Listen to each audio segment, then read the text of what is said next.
चलिए देखते हैं पहला क्वेश्चन में दिया है कि f is f0 into 1 minus e to the power minus t by lambda. Plot the variation of f with t. तो कैसे करेंगे?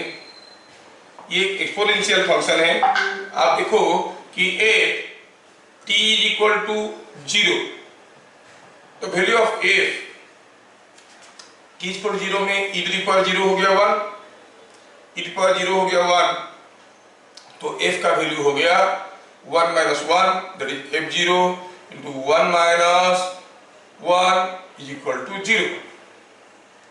At t is equal to infinity, at t is equal to infinity, आप देखोगे इसमें क्या हो रहा है कि हमारा जो फोर्स है t is equal to infinity डाल देंगे तो ये हो जाएगा f0 into 1 minus e to the power minus infinity, can be written as f0 into 1 plus 1 by e to the power infinity, but anything to the power infinity is 0, 1 plus 0 is 1, so it comes out to be f0. That means the force will vary something like this. Initially the force was 0, at t is equal to 0 the force was 0, the force increases, this is an exponential function, or after a long time the force is constant f0, after a long time the force is constant f0, so the graph will go like this. You say this is the variation of the graph. Final value, the asymptotic value means the tangent at infinity is called an asymptote.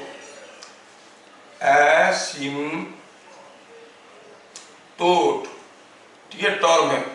A tangent drawn to a curve at infinity is called asymptote. ये क्या है value? ये हो गया 0. So this is what is the plot of f versus t. This is what is the plot of f versus t. ठीक है? Now we'll see the next question. Next question में पूछा है कि ये जब ये कोई पार्टिकल था मास m का, इसको x is equal to a पे छोड़ दिया गया, उसके ऊपर कंटिन्यूअसली ऐसा एक फोर्स आ रहा था। जब ऐसा एक फोर्स कंटिन्यूअसली आ रहा था तो उस फोर्स के चलते वो इधर आएगा, क्योंकि माइनस आई कैप है। बोल रहा है जब ये यहाँ पर आके पहुंचा है तो what is the velocity of the particle. इसको सॉल्व करने की दो अलग तरीका है। एक हुआ using the methods of kinetics, दूसरा हुआ यूजिंग वर्क एनर्जी थ्योरम, जो थोड़ा सा मैं आप लोगों को बताया था। पहला वाला हो चुका है तो पहले वाले को मैं मिटाता हूं क्योंकि इसमें स्पेस नहीं होगा। दोनों तरीके से करेंगे, ठीक है। फर्स्ट मेथड हुआ ab initio principle, solution of question number 2। इसका सॉल्यूशन में हम देखेंगे कि क्या हुआ है। It starts from rest, दिया गया है the particle starts from rest at a, मतलब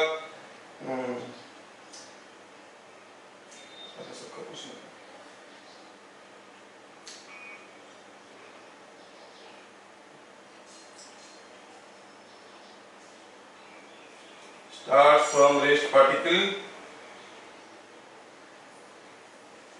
starts from rest means here the initial velocity was 0. Anyway, now how to do this question, please listen carefully. यहाँ पर दिया गया है force is how much, force is given to be minus k by x cube I cap. So what will be the acceleration?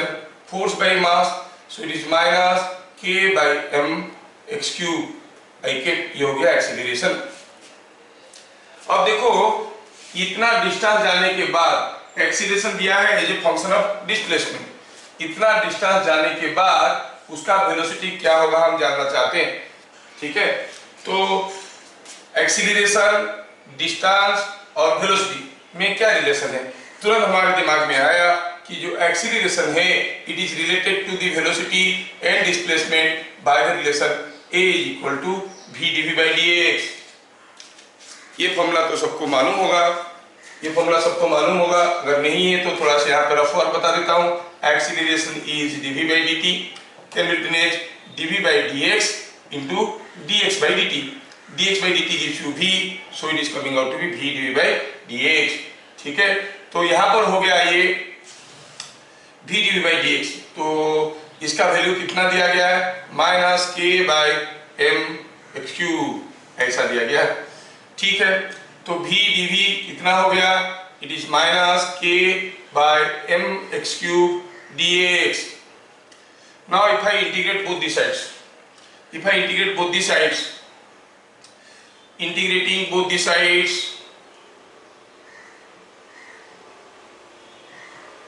both sides, आप कहोगे v dv का integration is equal to minus k by m x cube d x का integration. Limits डालना है, limits क्या डालना है, कहां से चलना शुरू किया, x इक्वल टू ए से, कहां पर पहुंचेगा, at x equal to x1। Book में x लिखा है, मैं x1 लिख दिया हूं ताकि समझने में आपको आसान लगेगा। Eight x equal to x1, तो x का वेरिएशन कहां से शुरू हुआ, at x equal to a, कहां पे खत्म होगा, eight x equal to x1। अच्छा, ये बात है। वेलोसिटी इनिशियली कहां से शुरू हुआ, यहां पर वेलोसिटी क्या था, u वाज 0, यहां पर वेलोसिटी v है, वही पता करना है। तो velocity varies from u2 that is 0 to v। if you integrate, इसका इंटीग्रेशन होता है v square by 2, v dv का integration v square by 2 limited from 0 to v, 0 to v is equal to, इसका इंटीग्रेशन क्या हो जाएगा, it is minus k by m को बाहर रखो, x to the power minus 3 plus 1 bye minus 3 plus 1, 0 to x1। इसमें upper limit डाले तो v स्क्वायर बाई 2 और लोअर लिमिट डाले तो it is minus k bye, ये हो गया माइनस 3 प्लस 1 हो गया, ये हो गया माइनस 2, माइनस माइनस प्लस हो गया, के बाई 2m, के बाई 2m, ये हो गया x to the power minus 2, तो हो गया 1 by x square, limited from 0 to x1। Simplify करें तो दिस इज गिविंग यू क्या, के बाय 0 to x1। अच्छा, लो लिमिट भी डालना है, 1 बाय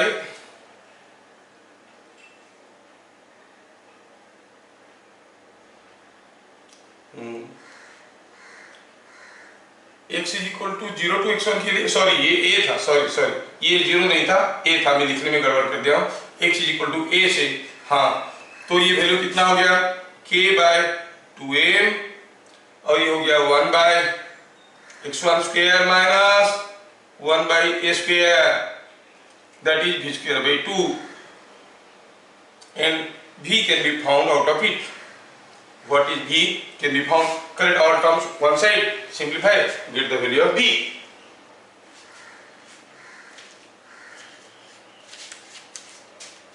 अगर दूसरा मेथड में कहेंगे तो हम देखेंगे बाय वार्क-एनर्जी थ्योरम, थोड़ा हम लोग वार्क-एनर्जी थ्योरम आगे पढ़ लेंगे तो आपको अप्लाई करने में आसान होगा। मैं बता देता हूं, you have to find out the work done by the force in moving from here to here, that is gain in kinetic energy। अगर फोर्स ये है, over the displacement what is the work done, fdx का integration करो यहां से यहां तक, integration करने के बाद उसको आप निकालो कि जो वर्क डन हुआ that is equal to gain in kinetic energy. पहले तो कोई काइनेटिक एनर्जी नहीं था, finally kinetic energy half m v square हो गया, so half m v square is equal to work done, उसमें से भी भी आपको मिलेगा, और एग्जैक्टली यही मिलेगा जो हम लोग निकाल रहे हैं। तो ऐसा क्वेश्चन दिया है, इसमें दिया है, पूछा है find minimum value of mu zero for which the block, sorry block नहीं, the which does not slide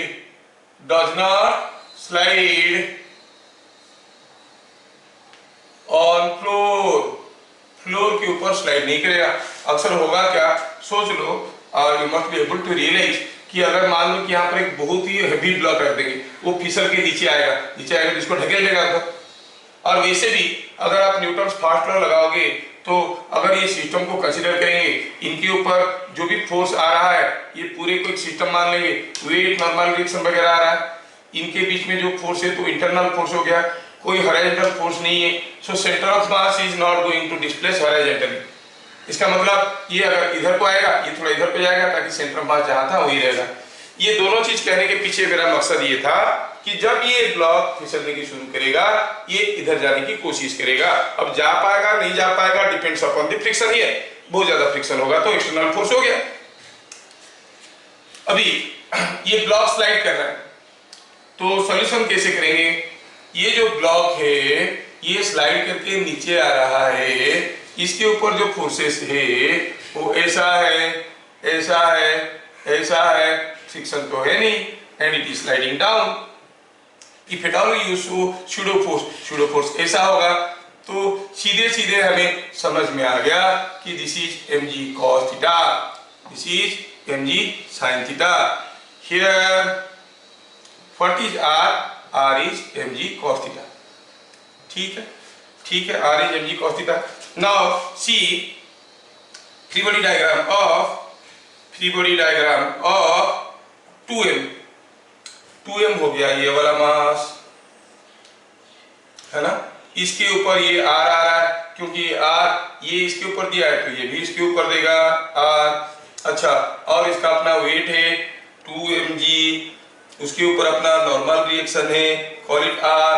और समझ में आ चुका है कि इधर फिसलने की कोशिश कर रहा है तो frictional force must be in this direction. और क्या, और पूछा है मिनिमम वैल्यू ऑफ म्यू, मतलब म्यू और थोड़ा सा भी कम होता तो ये फिसल जाता। मतलब अभी ये जस्ट फिसलने वाला है, जस्ट फिसलने वाला है, मतलब अब कहोगे ये फ्रिक्शनल फोर्स कितना है, mu 0 into R. So these are the forces. ये हम लोग फ्री बॉडी डायग्राम को देख लिए।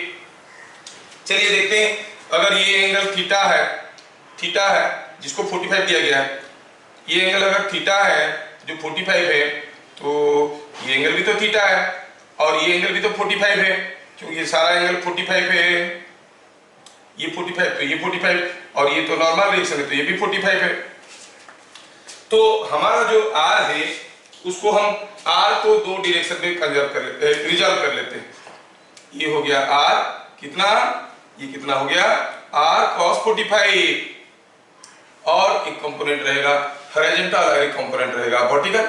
ये कितना होगा, ये भी r sin 45। ओ ऐसा है क्या?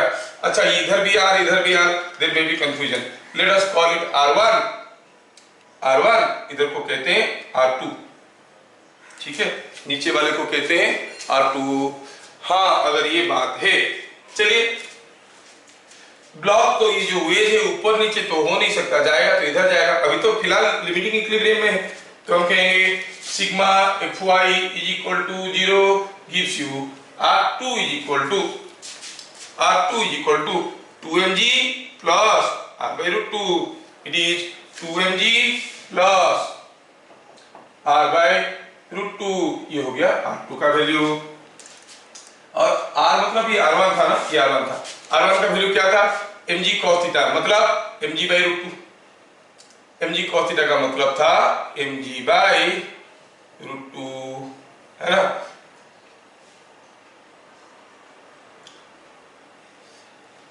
यस, क्योंकि थीटा का वैल्यू 45 डिग्री दिया है ना, mg by root 2।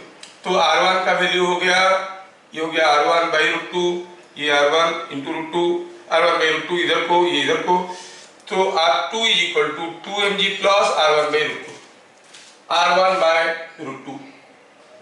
जबकि r1 का वैल्यू आपको मालूम है कितना, mg by root 2 डाल दो, ये mg by root 2 by root 2 हो गया mg by 2, है ना।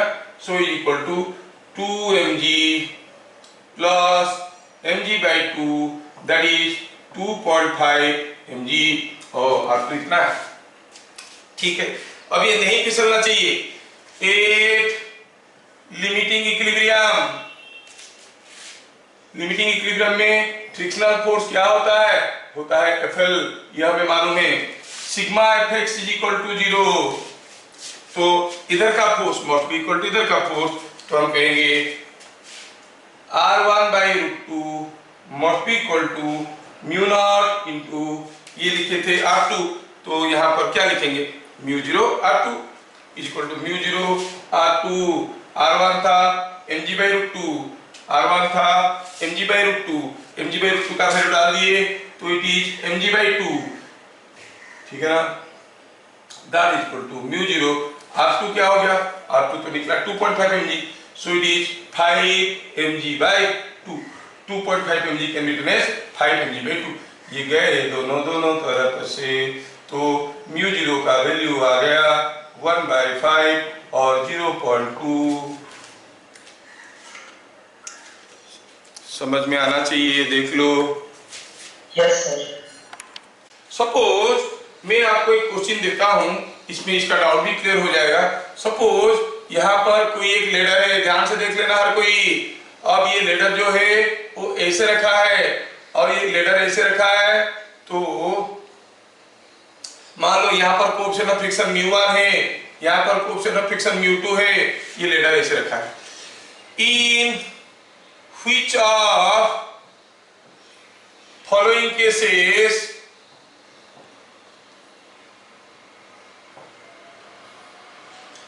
the ladder cannot be in equilibrium, ladder cannot be in equilibrium। ओ ऐसा है, कौन सा केस में लेडर इक्विलिब्रियम में नहीं रह सकता, मैं ऑप्शन दे रहा हूं। μ1 एंड 0, μ1 0 है, μ2 0 है, μ1 इज नॉट 0 बट μ2 0 है, μ1 is 0 but μ2 is not 0, और D में μ1 is not 0, μ2 is not 0। इनमें से कौन सा केस में ये लेडर इक्विलिब्रियम में रह सकता है? अच्छा ऐसा बात है, तो कैसे करेंगे, चलिए सोचते हैं। लेडर का फ्री बॉडी डायग्राम, ये लेडर का फ्री बॉडी डायग्राम कुछ ऐसा है। ऐसा फ्री बॉडी डायग्राम में देखेंगे तो इसका वेट तो आ ही रहा है, यहाँ पर तो नॉर्मल रिएक्शन आएगा, इसको कौन रोक सकता है, यहाँ पर भी नॉर्मल रिएक्शन आएगा, इसको कौन रख सकता है। अब ये अगर इक्विलिब्रियम में नहीं रहेगा तो फिसल जाएगा, मतलब ऐसे गिरेगा, मतलब यहाँ पर फ्रिक्शनल फोर्स अगर होगा, फिसलेगा तो it will be something like μ2 R2, ठीक है। और यहाँ पर ये फिसलेगा तो ये इधर जाएगा, तो फ्रिक्शनल फोर्स ऐसे होगा μ1 R1। अगर दिस लेडर इक्विलिब्रियम में नहीं है तो ये हाल होगा। अच्छा यहाँ पर ऐसे करके आएंगे चीजें। अब अगर ये स्लाइड कर रहा है तो हम कहेंगे ऐसा है, और स्लाइड नहीं कर रहा है तो मान लो कि यहाँ पर खाली फ्रिक्शनल फोर्स ही लिख देते हैं, फ्रिक्शनल फोर्स 2, फ्रिक्शनल फोर्स 1। अगर स्लाइड नहीं कर रहा है तो हो सकता है फ्रिक्शनल फोर्स मैक्सिमम नहीं होगा, कुछ होगा, क्योंकि स्लाइड करेगा तभी मैक्सिमम है। नाउ यू थिंक अगर μ1 0 μ2 0 तो दोनों 0 हो गए, ये भी गायब हो गया, ये भी गायब हो गया, surfaces are absolutely smooth, surfaces are absolutely smooth. तो हार कैसा हो गया देखो, तो ये रॉड के ऊपर बच गए कौन सा फोर्स, बच गए ये फोर्स, ये फोर्स, ये फोर्स। क्या ये तीन फोर्स किसी बॉडी को इक्विलिब्रियम में रख सकते हैं? सोचने की लाखों तरीके हैं। पहला क्या हुआ कि ये तीन फोर्स अगर आ रहे हैं, तीनों को कंकरेंट होना चाहिए, नहीं हो रहे, नहीं रहेगा। दूसरा हुआ सिग्मा fx 0 हो सकता है, अगर ये नहीं है, सॉरी ये नहीं है, सॉरी नहीं है, फ्रिक्शन नहीं, तो ये फ्रिक्शनल फोर्स अभी गायब है। बच गया कौन? R2। हाँ, तो तीनों तो आपको दिख नहीं रहे कि कंकरेंट है, तो इक्विलिब्रियम में नहीं रहेगा। दूसरा हुआ सिग्मा fy हो सकता है 0 होगा, लेकिन सिग्मा fx कैसे 0 होगा इक्विलिब्रियम के लिए? So this can not be a case, ये केस में ये इक्विलिब्रियम में नहीं रह सकता। Think of the second case, μ1 0 μ2 not 0। μ1 0 मतलब μ1 0 मतलब ये फोर्स गायब हो गया, μ1 नॉट 0, सॉरी μ1 नॉट 0 मतलब ये फोर्स है, μ2 0 मतलब ये फोर्स गायब हो गया। क्या अभी सिग्मा fx सिग्मा fy 0 हो सकते हैं? हाँ हो सकते हैं। इधर को है, इधर को है, हो सकता है ये बैलेंस हो गए भाई, सुटेबल वैल्यूज, इधर को है, इधर को बैलेंस हो गए। हाँ, ये दिस में भी एक केस ऑफ इक्विलिब्रियम। ये केस में पूछा है कैन नॉट बी, तो इसीलिए मैं इसे लगाया, इस केस में it can not B. Third case में μ1 0 μ2 नॉट 0, μ1 इज 0, μ1 तो यहाँ पर था, μ1 0 हो गया मतलब ये गायब हो गया, μ2 नॉट 0 मतलब ये एग्जिस्ट कर गया। ठीक है, देखो ये फोर्स अभी नहीं है, क्या अभी सिग्मा fx 0 हो सकता है? अगर ये नहीं है तो सिग्मा एफ एक्स तो जीरो नहीं हो सकता, ये ढकेल के ले जाएगा। सो this can not be a case of equilibrium. दोनों जीरो नहीं है, हाँ दोनों जीरो नहीं है तो पकड़ के रखेंगे बात सही। So the body can not be in equilibrium in case of A and in case of C. समझ में आ गया? अब let us go back to his doubt. वो पूछा है कि दिया है हमारे क्वेश्चन में, दिया है कि the wall is smooth. Suppose हम कहेंगे इफ mu2 इज जीरो, ठीक है, दिया है कि mu2 जीरो है और इसका मास m है, तो पूछा है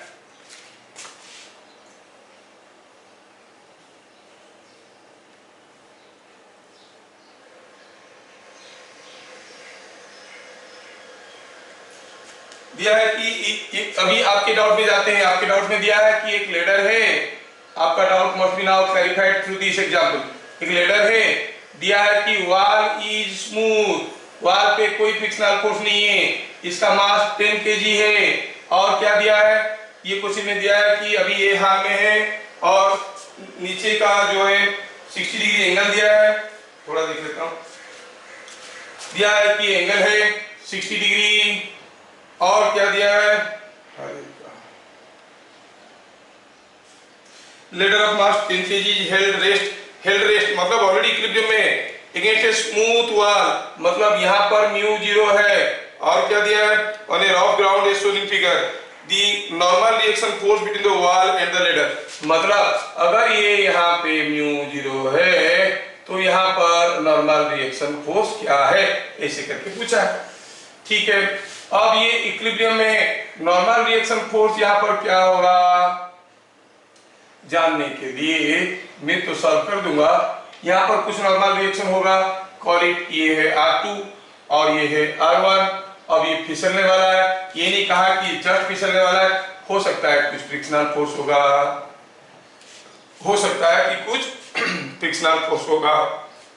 इसलिए तो इक्विलिब्रियम में हम ये नहीं कहेंगे कि frictional force is equal to mu R, ये नहीं कहेंगे कि frictional force is equal to mu R. Why? Because ये नहीं दिया कि लेडर जस्ट फिसलने वाला है, ठीक है, तो फ्रिक्शनल फोर्स है। सॉल्यूशन में हम क्या देखेंगे, sigma fx is equal to 0, sigma fx is equal to 0 gives you R2 is equal to frictional force on ground. तो ग्राउंड पे जितना फ्रिक्शनल फोर्स होगा वही होगा इसका normal reaction on the wall. अब ग्राउंड पे कितना फ्रिक्शनल फोर्स होगा जानने के लिए हमें मेथड ऑफ मोमेंट्स यूज करना पड़ेगा, ठीक है, मेथड ऑफ मोमेंट्स यूज करना पड़ेगा। और दूसरे तरीके से भी आप कह सकते हो, you find moment of all this forces, this force about this point, इसके लिए ऐसा मूवमेंट बनेगा, इसके लिए ऐसा मूवमेंट बनेगा, दोनों मूवमेंट एक दूसरे को कैंसिल करेंगे तो आपको नेट फोर्स यहाँ पे मिल जाएगा, मतलब R2 का वैल्यू यहाँ पे मिल जाएगा। सो R2 can be found by method of moments. मैं अभी कर देता हूं इसको, लेकिन आज मैं यही आर्टिकल पढ़ाने वाला था आपको कि मेथड ऑफ मोमेंट्स से न्यूमेरिकल कैसे सॉल्व करते हैं and what is method of moments. तो थोड़ा सा मैं सॉल्व कर देता हूं क्योंकि we are recurring things here, तो इसको पूरा कर देते हैं। तो आप कहेंगे अगर ये पॉइंट ए है for equilibrium sigma M A must be equal to 0, तो ए में जब मूवमेंट निकालेंगे फ्रिक्शनल फोर्स और R1 दोनों के लिए मूवमेंट 0 बनेगा क्योंकि they are passing through this point. 10G के लिए कुछ मूवमेंट बनेगा, so 10G that is clockwise movement about A must be equal to anti-clockwise movement,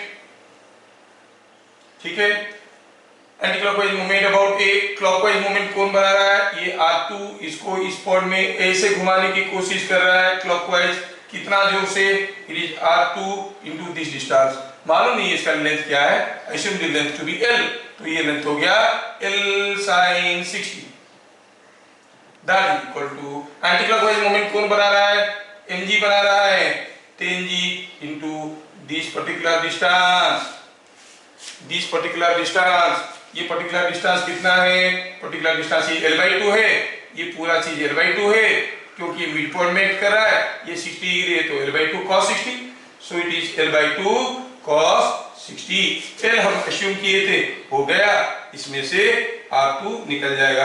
हो सकता है आपको थोड़ा सा अनबन लगेगा क्योंकि हम लोग मेथड ऑफ मोमेंट्स अभी पढ़े नहीं। आप पूछे तो बता दिए, आज की क्लास में हम लोग मेथड ऑफ मोमेंट्स पढ़ने वाले हैं। आपके डाउट खत्म होगा उसके बाद, ठीक है।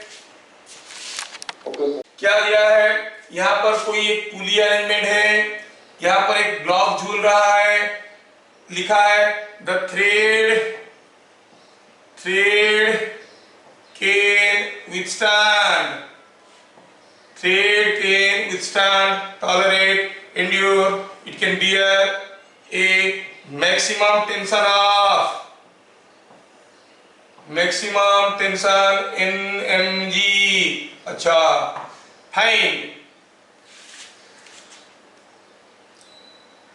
find what can be maximum velocity, what can be maximum velocity,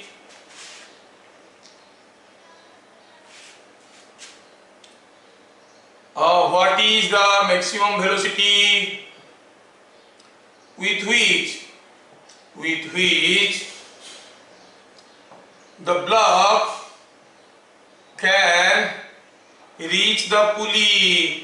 ओहो, कितना सिंपल क्वेश्चन है। अच्छा ठीक है, हम देखेंगे पूछ रहा है कि कितना मैक्सिमम वेलोसिटी में पहुंचेगा। क्वेश्चन में दिखा है कि जल्दी पहुंचने के लिए, अब जल्दी पहुंचेगा तो ज्यादा वेलोसिटी में पहुंचेगा।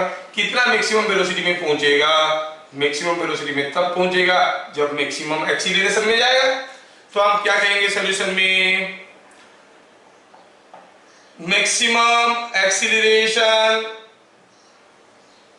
Is a. चलो ये मानते हैं, अगर मैक्सिमम एक्सीलरेशन ए है मतलब क्या, उससे ज्यादा एक्सीलरेशन में क्यों नहीं ले सकते? लेंगे तो ये टूट जाएगा, थ्रेड टूट जाएगा। इसका वेट है mg और ऊपर टेंशन कितना है? T = nmg और ये एक्सीलरेट कर रहा है ए में, मैक्सिमम एक्सीलरेशन, तो सीडो फोर्स आएगा ए में।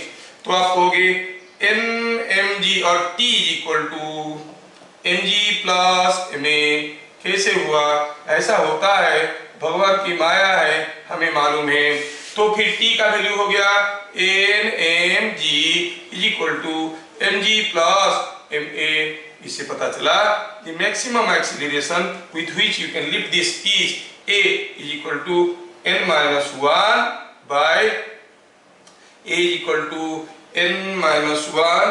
g।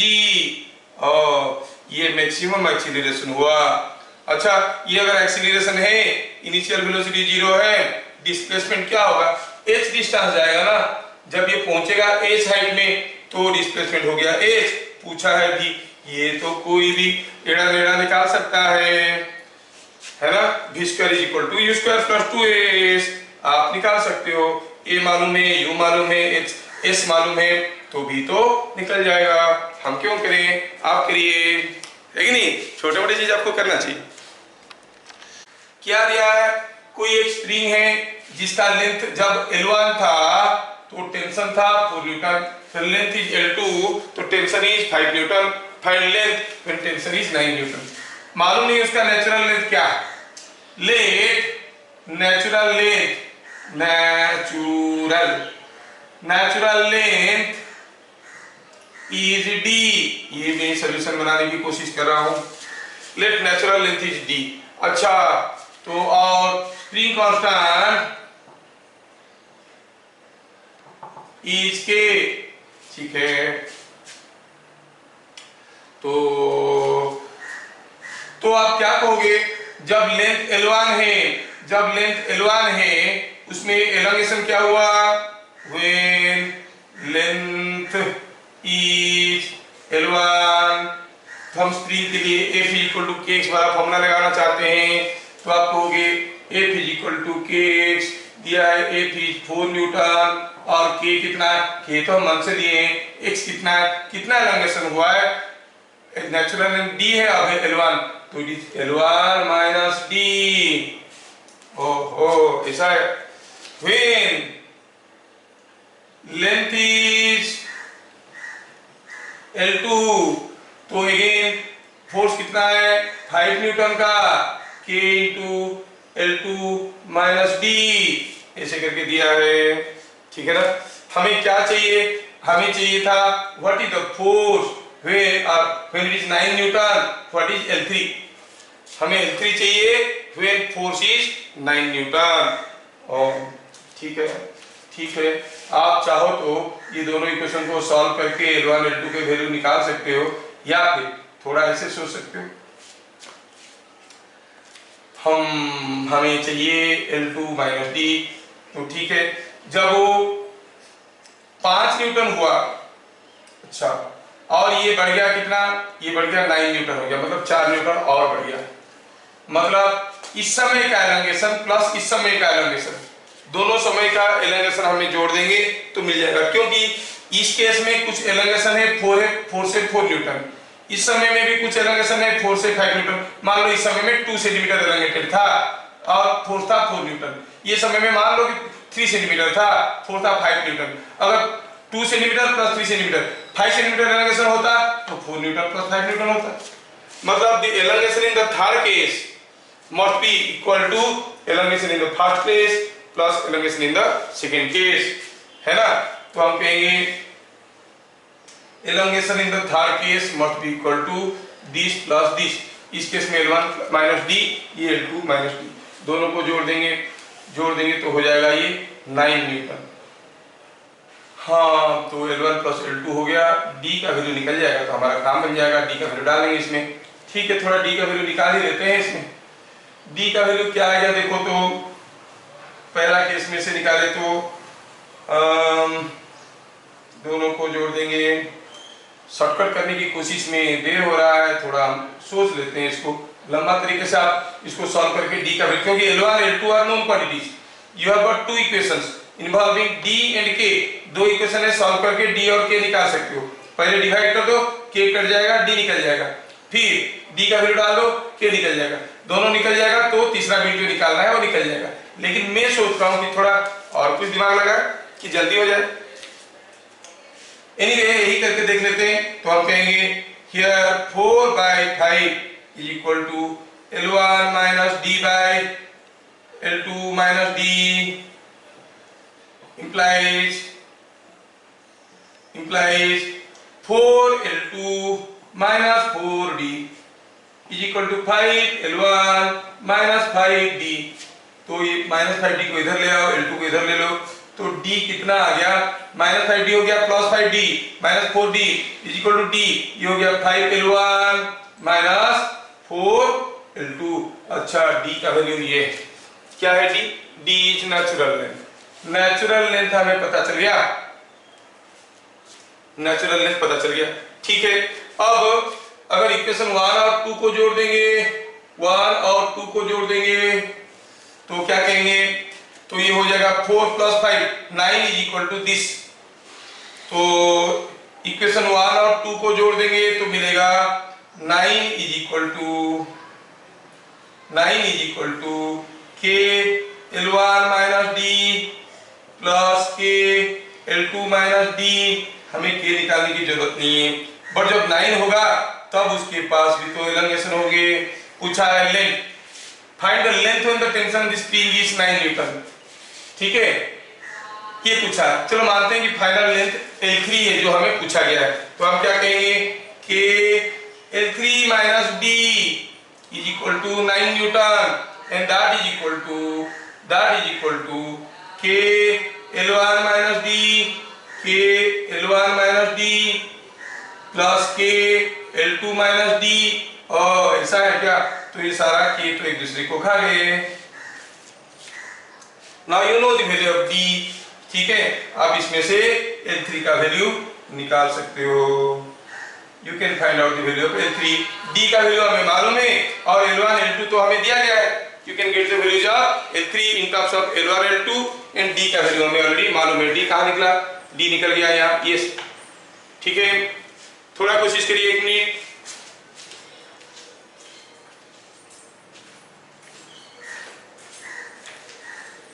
हो पाएगा कि मुझे आगे करना है, 5L2 माइनस 4 हाँ हो जाएगा, यस, तो यहाँ पर थोड़ा लिख देते हैं, ये कहाँ से आया, 1 equation plus 2 equation gives you this.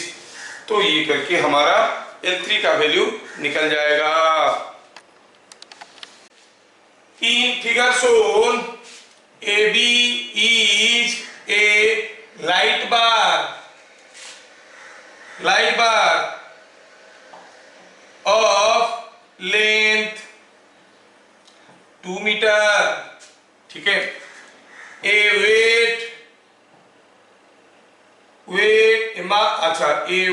mass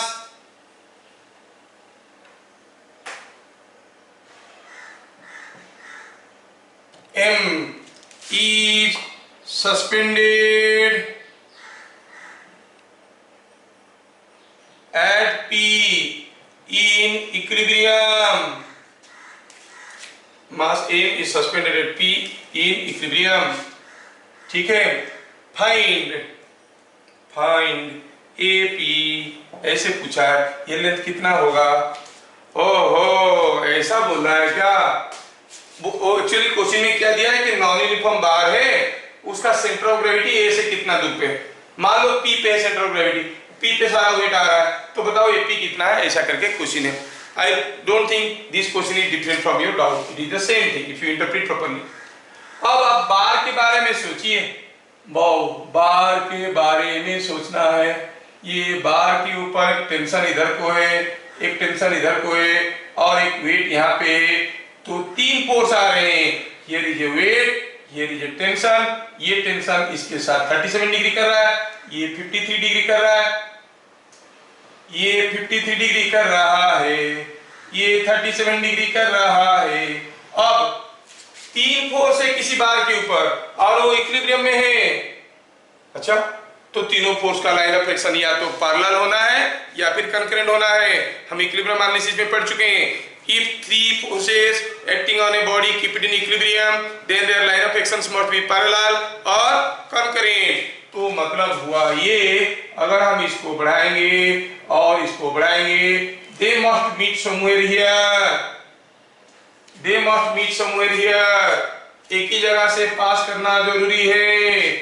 ओ ऐसा है क्या, तो ठीक है। ये अगर एंगल 53 डिग्री हुआ और ये एंगल अगर हुआ हमारा कितना, ये 37 है, तो ये भी 37 हुआ, तो ये हो गया 53, तो ये हो गया 37, ये हो गया 53, है ना। ये 37 है, ये 53 है, मतलब दोनों मिलके कितना हुआ 90, मतलब ये एंगल कितना है 90।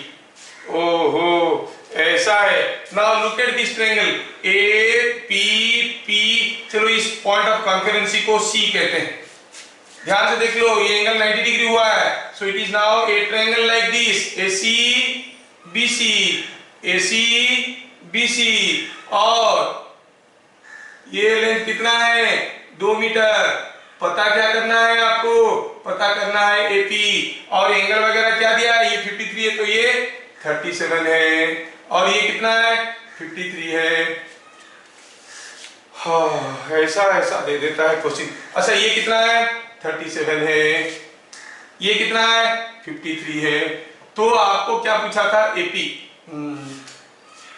तो एक काम कर दो ना मेरे भाई, ये पूरा एंगल तो 90 डिग्री है, ये पूरा एंगल तो 90 डिग्री है, तो आप क्या कहोगे, ये ट्रायंगल में हम कहेंगे 2/sin 90,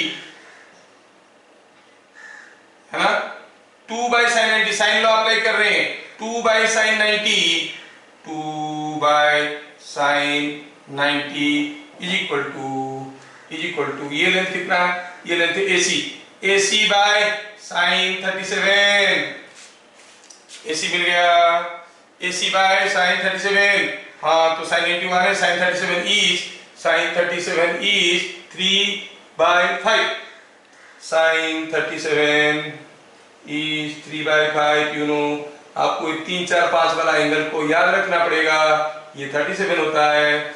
अच्छा 3/5 डाल दो तो क्या मिला, 2 = 5AC/3, और AC हो गया 6/5 और 1.2 मीटर। ओ AC मिल गया।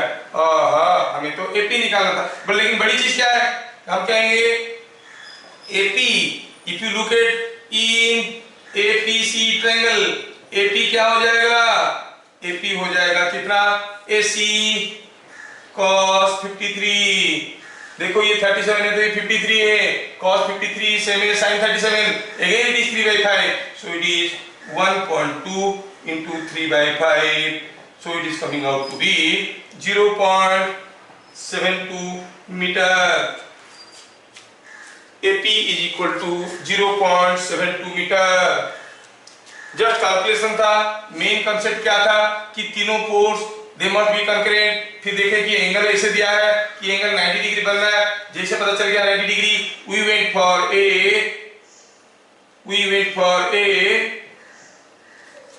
ट्रायंगल लाइक दिस, और ये ट्रायंगल में ये लेंथ दिया हुआ है, आपको पूछा ये लेंथ बताओ, हम लेविस थ्योरम वाला लगा मेथड, साइन मेथड लगा दी, पहले हम ये निकाल दिए, फिर इसमें से ये निकाल दिए।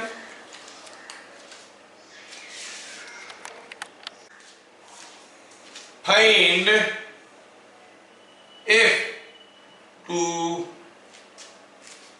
just start lifting the block.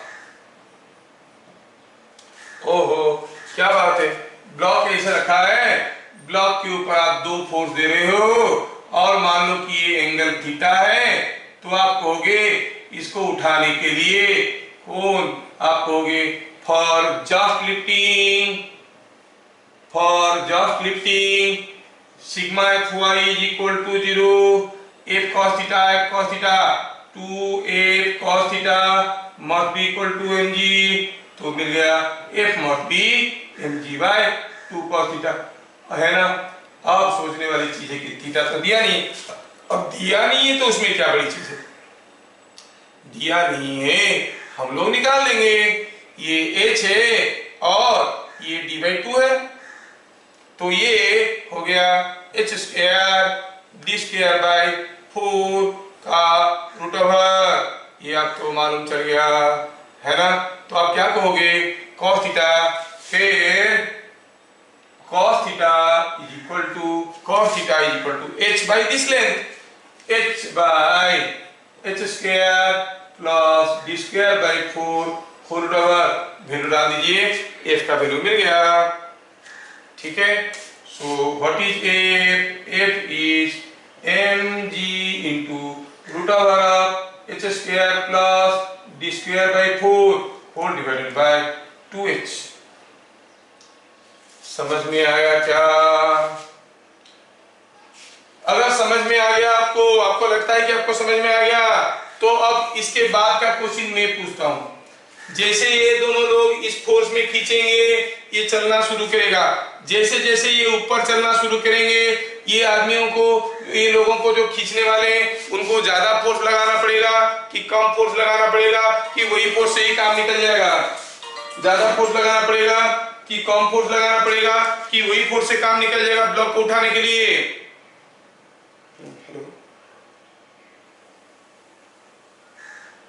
Class अच्छी, क्लास तो সকলে চাইছিলাম না, তো আসি কি কমেন্ট 11:30 ক্লাস পেন ड्राइव नहीं कैसे ना। तो बताना आपको ये है, जैसे जैसे ये खींचेंगे ये चढ़ने लगेगा, जैसे जैसे ये खींचेंगे और ये चढ़ने लगेगा, आपको बताना ये है कि ये दोनों लोगों को ज्यादा फोर्स लगाना पड़ेगा कि उतना ही फोर्स में काम निकल जाएगा। सर ज्यादा फोर्स, ये थोड़ा आप देखो इस फिगर को क्लियरली देखो तो क्या दिख रहा है, देखो तो इसमें जैसे जैसे ऊपर चलेगा थीटा बढ़ेगा क्योंकि cos 90 0 है, तो cos थीटा घटेगा तो ज्यादा फोर्स की जरूरत है। Now second part of the question, क्या ये दोनों आदमी खींच के उस ब्लॉक को पूरा यहां तक ला पाएंगे? आपको सोच के बताना है, क्या वो खींच के पूरा वहां तक ला पाएंगे? देखो अगर पूरा वहां तक लेंगे थीटा क्या हो जाएगा 90 डिग्री। जब थीटा 90 डिग्री हो जाएगा cos 90 हो गया 0। यू नीड इनफाइनाइट फोर्स, मतलब वो कितनी भी ताकत लगाए ये ब्लॉक को यहां तक उठा के नहीं ला पाएंगे। इधर क्लियर, कितनी भी ताकत लगाए यहां तक उठा के नहीं ला पाएंगे क्योंकि इनफाइनाइट फोर्स तो दे नहीं सकते। Even when the angle becomes 89 degree तब also the force will be very large. ये क्वेश्चन आया है, कोई एक टेलीग्राफिक वायर जा रहा है, स्ट्रेच्ड टेलीग्राफिक वायर, उसके ऊपर 100 ग्राम का चिड़िया बैठ गई, चिड़िया बैठ गई 100 ग्राम वाली, बताओ what will the tension produced in the wire.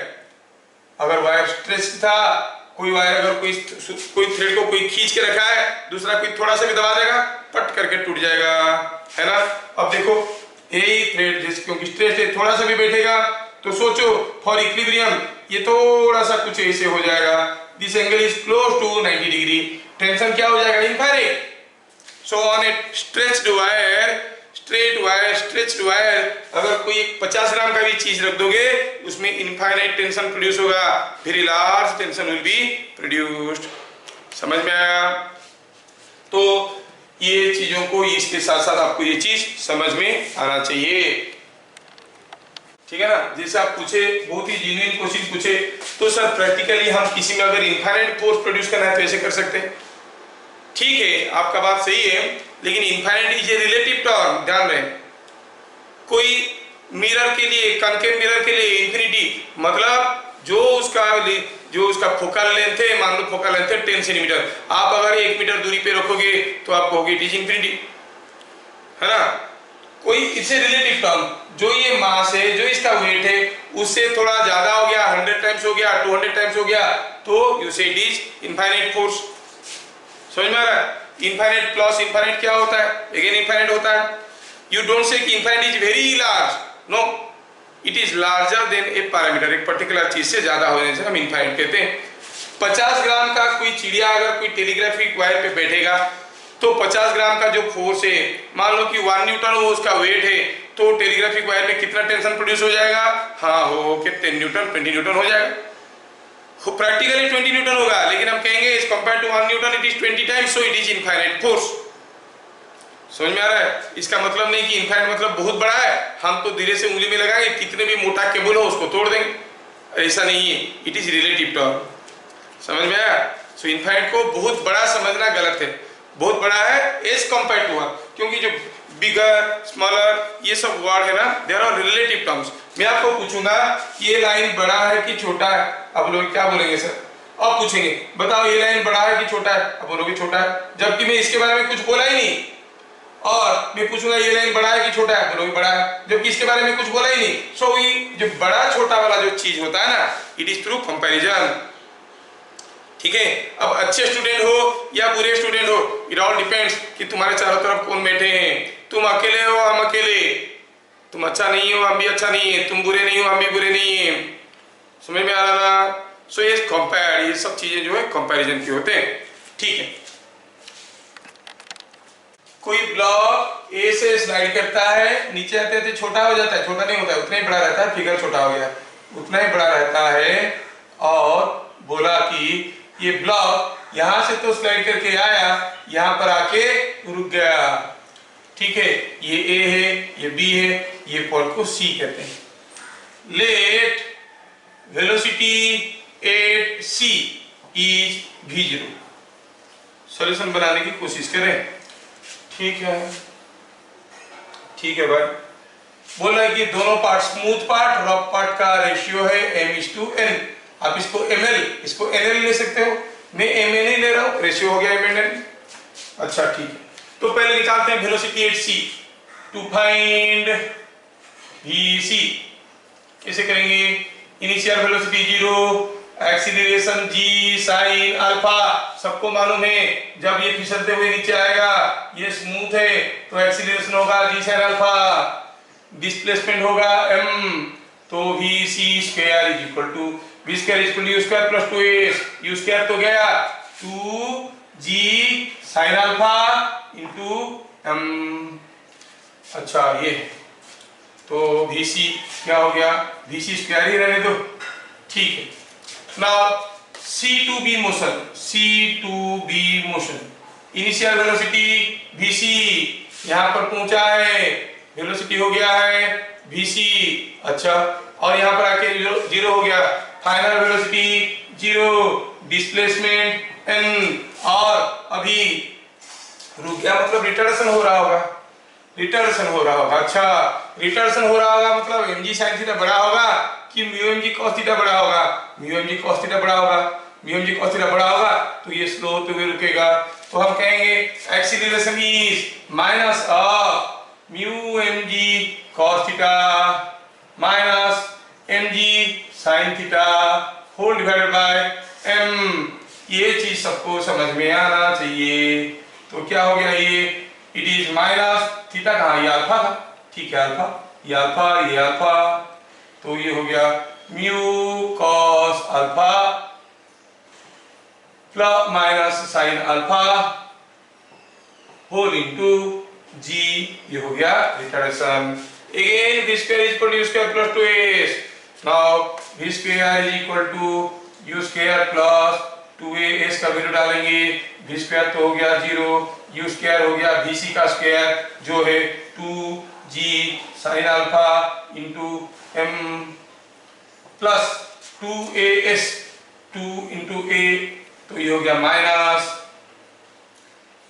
2a, negative है इसलिए माइनस आया, mu cos alpha minus sine alpha into g, और s क्या है n,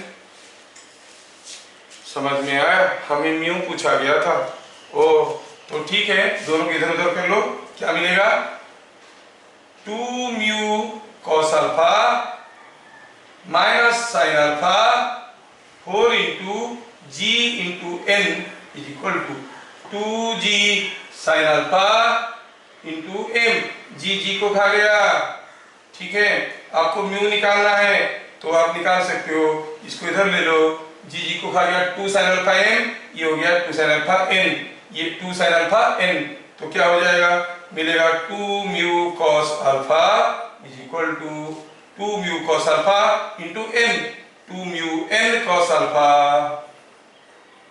इज इक्वल टू ये 2g sin alpha 2 sin alpha m इधर आ गया प्लस 2 sin अल्फा n इधर आ गया, तो 2 sin alpha goes common m plus n, mu तो कोई भी निकाल सकता है, तो म्यू इज इक्वल टू 2 से 2 कट गया, sin अल्फा के नीचे cos अल्फा हुआ तो हुआ tan alpha m plus n whole divided by ये क्या आ जाएगा n, m plus n by n into tan alpha, ये करके म्यू का वैल्यू निकल गया, ठीक है, सबको समझ में आया। तो सरकार Tripathi you doubt, yes sir, हाँ ठीक। सेम क्वेश्चन को अगर वार्क थ्योरम से करेंगे तो कैसे करेंगे, है ना। तो बिफोर दैट हमें थोड़ा थोड़ा सा क्लू देखना पड़ेगा। सपोज यहाँ पे कोई एक इंक्लाइन प्लेन है सपोज, और यहाँ पर कोई एक ब्लॉक रखा है मास m का सपोज, ये कोएफिशिएंट ऑफ फ्रिक्शन म्यू है सपोज, और दिया है कि ये लेंथ l है, ये एंगल थीटा है, ठीक है। अब ये ब्लॉक अगर a से b तक स्लाइड करके आएगा, find work done against frictional force when the block slides from A to B। यही क्वेश्चन को सॉल्व करने के लिए कुछ नेसेसरी क्लू दे रहा हूं आपको। ये क्लू जो दे रहा हूं उसको याद रखना, दोबारा नहीं बताऊंगा। ये ब्लॉक यहां से फिसल के यहां तक आएगा तो क्या होगा, वाटर मालूम नहीं ये डिस्टेंस कितना है, से दिस डिस्टेंस इज s, कुछ तो होगा डिस्टेंस, से दिस डिस्टेंस इज s, ठीक है। जब ये ब्लॉक स्लाइड करके आ रहा होगा, आप लोगों को तो मालूम है कि यहाँ पे जो फ्रिक्शनल फोर्स होगा वो कितना होगा, म्यू इंटू आर, ये सबको मालूम है, और आर कितना होगा mg cos थीटा। तो सॉल्यूशन ऐसे लिखेंगे, क्योंकि हम लोग स्मार्ट बच्चे हैं तो सीधे सीधे लिखेंगे, क्या है mu into r. Here while sliding frictional force कितना है म्यू इंटू आर. अगर इसका मास m है, r कितना है, r है mg cos theta, so it is mu mg cos theta. So w work done against friction कितना हो जाएगा, म्यू आर के अगेंस्ट में कितना दूर गया है, s. So it is mu mg s cos theta. Frictional force into S, that is equal to frictional force into S. But what is S cos theta? अगर ये S है, ये थीटा है, ये लेंथ कितना है, S cos theta.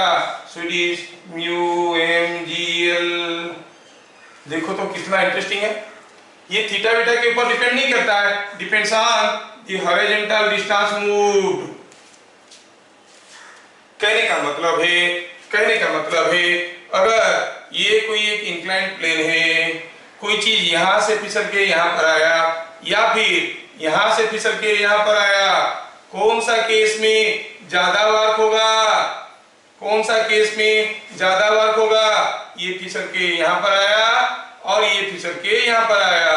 मान लो कि ये A है, ये B है, ये C है, तो आप क्या कहोगे, W फ्रॉम और वर्क डन अगेंस्ट फ्रिक्शन, क्या कहोगे, work done against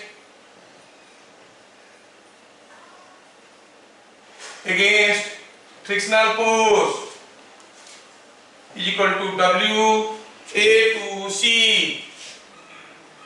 is equal to W B to C आने में भी वही होगा, है ना, W B to C.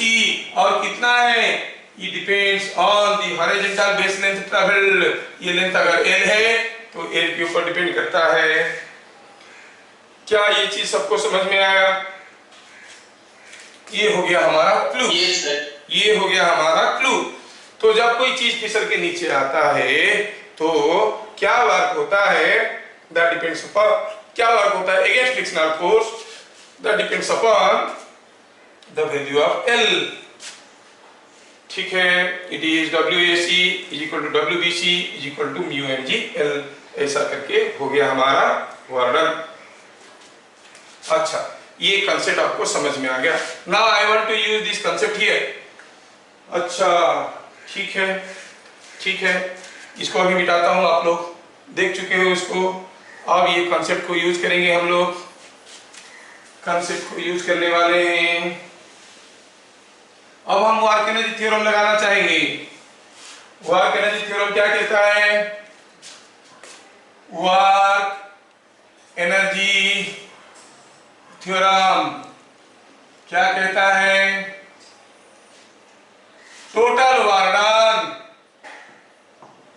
On a body is equal two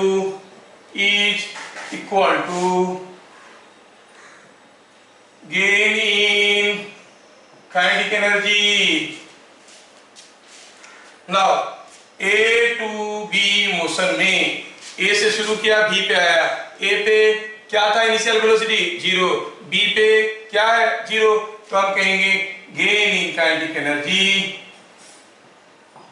is, पहले भी 0 था काइनेटिक एनर्जी, बाद में भी 0 है, गेन क्या हुआ 0. So total work done on the body is 0. लिख रहे हैं, बोलते लंबा हो रहा है, समझ जाओगे, फटाफट समझ जाओगे. अच्छा, टोटल वर्क डन 0 है. ठीक है, अब इस बॉडी के ऊपर क्या क्या फोर्स आ रहे हैं, चलो थोड़ा देखते हैं ध्यान से. ये है, एक वेट आ रहा है, एक नॉर्मल रिएक्शन आ रहा है, एक फ्रिक्शनल फोर्स आ रहा है. कभी आ रहा है, कभी नहीं आ रहा. यहाँ पर फ्रिक्शनल फोर्स आ रहा है, यहाँ पर नहीं आ रहा. ठीक है ना, कुछ रास्ते में फ्रिक्शनल फोर्स नहीं आ रहा है क्योंकि स्मूथ था, कुछ रास्ते में आया, तो हम कहेंगे total work done by mg. मालूम नहीं है हाइट कितना है, ये हाइट हमें दिया नहीं है. We assume it to be h. ठीक है, वर्क डन बाय mg. तो कैसे निकालते हैं, work done is force into displacement in the direction of force. यहां से यहां पर आया, mg के चलते कितना वर्क हुआ, इस डायरेक्शन में कितना आया h. so it is MgH. Work done by normal reaction, और ये नॉर्मल रिएक्शन तो रास्ता भर इसका डिस्प्लेसमेंट को परपेंडिकुलर था तो हो गया 0।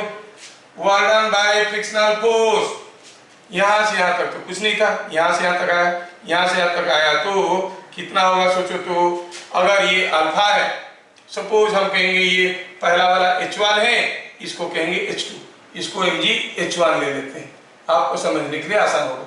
ये हो गया H2। H2 कितना है, H2 कितना है मालूम नहीं है, बट H2 बाई दिस, ये distance BP, H2 by BP, तो आप सीधा लिख देते हैं it is mu M G into this length BP, mu M G into BP हो गया वार्डन, है ना, क्योंकि म्यू एम जी L होता था हर डिस्टेंस के ऊपर, अल्फा अल्फा से कोई मतलब ही नहीं है। अच्छा ये BP कितना है, here what is H2 by BP, H2 by BP is equal to tan alpha, तो H2 हो गया BP tan alpha, so it is coming out to be, और BP हो गया H2 cot alpha, so mu mg BP is equal to H2 by tan alpha H2 cot alpha, बस काम हमारा खत्म। ये जो वार्डन हुआ बाई फ्रिक्शनल फोर्स है कि अगेंस्ट फ्रिक्शनल फोर्स है, अगेंस्ट फ्रिक्शनल फोर्स है, तो हम क्या लिख रहे हैं, work done on a body bye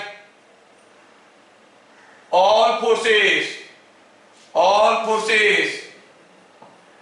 is equal to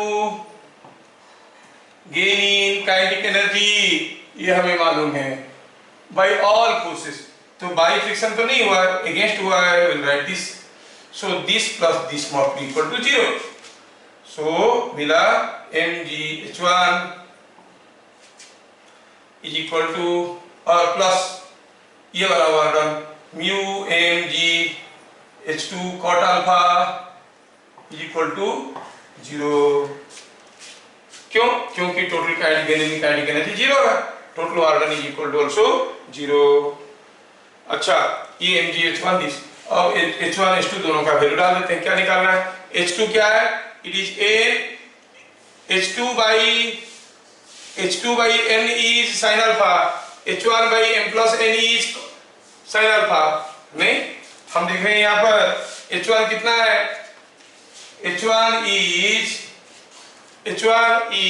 H1 by M plus N is sin alpha, so it is M plus N sin alpha। H2 क्या हो गया, H2 by N is equal to sin alpha, H2 is equal to N sin alpha, डाल दो दोनों का value डाल दो, mu का वैल्यू मिल जाएगा। और अगर मैं अभी ये समझ चुकी हो तो इसको मैं अभी मिटा रहा हूँ और तुरंत निकाल रहा हूँ, देखो रेशियो कर देंगे, इसको इधर ले लेंगे, 0 है, डिवाइड कर देंगे, क्या मिलेगा देखो, तो म्यू इज इक्वल टू क्या मिलेगा, ये इक्वेशन इक्वेशन 1 क्या मॉडिफाई हो गया, MgH1 is equal to mu MgH2 whole into cot alpha है, ठीक है, ये mg को खा जाओ, क्या मिला H1 by H2 और mu is equal to H1 by H2 cot alpha, H1 का वैल्यू दिस sin alpha है, H2 is this sin alpha है, कट जाएगा, क्या मिलेगा M plus N by N cot alpha, ऊपर जाएगा तो हो जाएगा tan alpha, रेशियो ले लिए, sin alpha कैंसिल हो गया दोनों में से, तो आप इसको वार्केनिक थ्योरम से भी ऐसे कर सकते हो। Let us see this question, बोल रहा है कि एक ब्लॉक M है और ये स्मॉल m है, पूछा है ये जब इक्विलिब्रियम में है तो ये इसको नीचे लाने की कोशिश कर रहा होगा, इसको पुश करने की कोशिश कर रहा होगा, इसमें कुछ कंप्रेशन होगा। What is the compression in the spring, neglect friction दिया नहीं है, neglect friction at all points negative friction at all points. अच्छा ठीक है, तो चलो देखते हैं free body diagram of m. Solution कुछ ऐसा गया, ये जो स्मॉल एम है ये एंगल तो दिया रहेगा पक्का, एंगल नहीं दिया रहेगा तो नहीं होगा। हाँ एंगल दिया है, एंगल दिया है 45 डिग्री, ये एंगल दिया है 45 डिग्री ताकि आपको कैलकुलेशन आसान हो जाए। एनीवे ये जो ब्लॉक है एम ये अभी इक्विलिब्रियम में है, यहाँ पे कोई नॉर्मल रिएक्शन तो आ रहा होगा, इसका वेट आ रहा होगा, यहाँ पर भी रिएक्शन आ रहा होगा।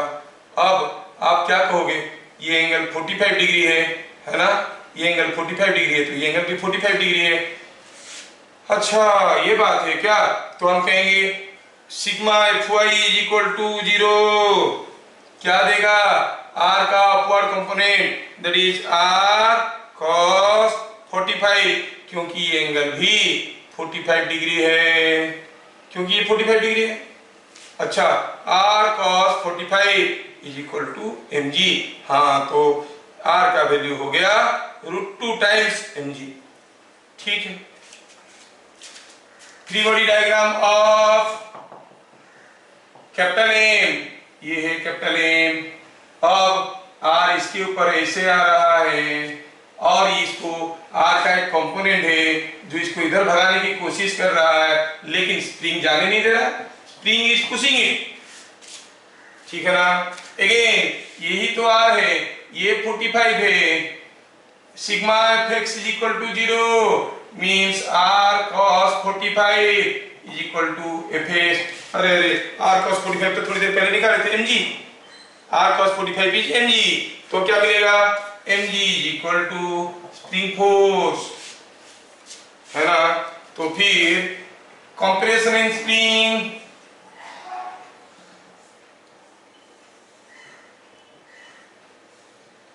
is equal to spring force by K, so it is simply mg by K। कितना सिंपल है, elongation compression in the spring is mg by K। क्या समझ में आ गया आपको?